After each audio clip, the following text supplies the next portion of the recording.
The Oklahoma Sooners lose to LSU, and they also lose a couple players. We're going to talk about it today on Sooner Born. All right, now. We got OU taking a 37-17 loss to LSU this past Saturday. Very disappointing game coming off the Alabama win.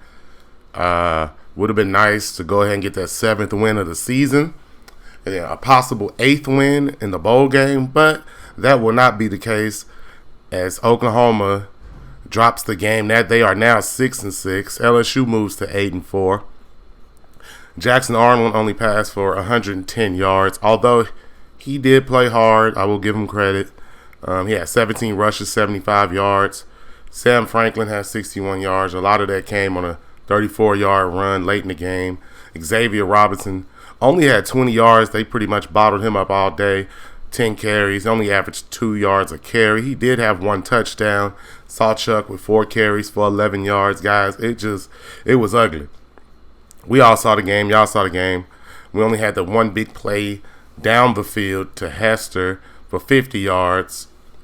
And I think they should have did more of that, but it's kind of tough when, if you watch the game, the offensive line just wasn't performing. The defense was giving up big plays. Eli Bowen might have had one of his worst games of the season, I think.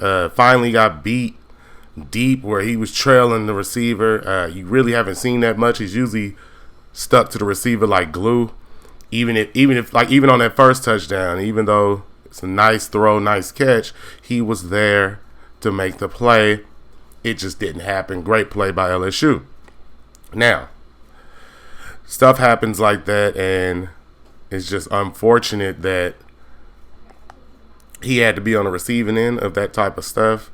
Eli Bowen is a fantastic player. I think he's going to be a great corner in the future, so I'm not worried about that too much. So let's continue.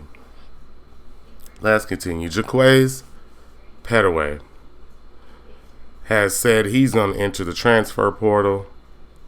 That's another unfortunate situation. You know, the 5'10", 194-pounder, committed to OU a year or two ago. Couldn't really get on the field. And when he did, I mean, he just really didn't have much of an impact. So I can understand why he is entering himself into the transfer portal. With all the receivers down and he still couldn't get on the field, just didn't really make a lot of sense for him to stick around if he's not going to get any playing time. So things like that happen, and it is what it is on that front. We're not going to sit here and cry about it. Marcus Harris, the receiver, 2025 commit, has announced that he has decommitted via his social media. The guy at a modern-day high school in Santa Ana, California, he's been committed to OU since the middle of June. So, I mean, this is a big loss, obviously, to the Oklahoma commitment list for 2025.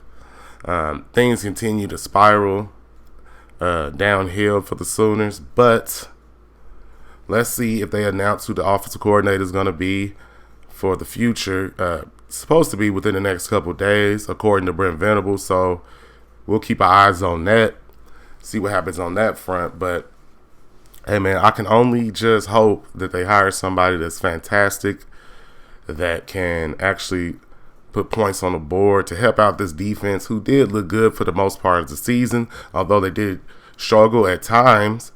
But still, overall, a pretty decent defense that they put out there on the field. So I'd like to see that continue. Something to happen. So I think this is like the third or fourth decommitment OU's had so far. It could be more, it could be less. I don't know. I'll have to look into it and come back to you on that one. But hey, we still gonna support the squad. It's still Boomer Sooner over here, and I'll be back. I was on vacation for a little bit, so I took a couple days off. I had to go out of town, but we back now. I'm going to be popping these videos out as we normally do. Thank you for tuning in. Thank you for sticking around with me. Hit the like button, subscribe button if you haven't already. And let's keep it up. Boomer Sooner.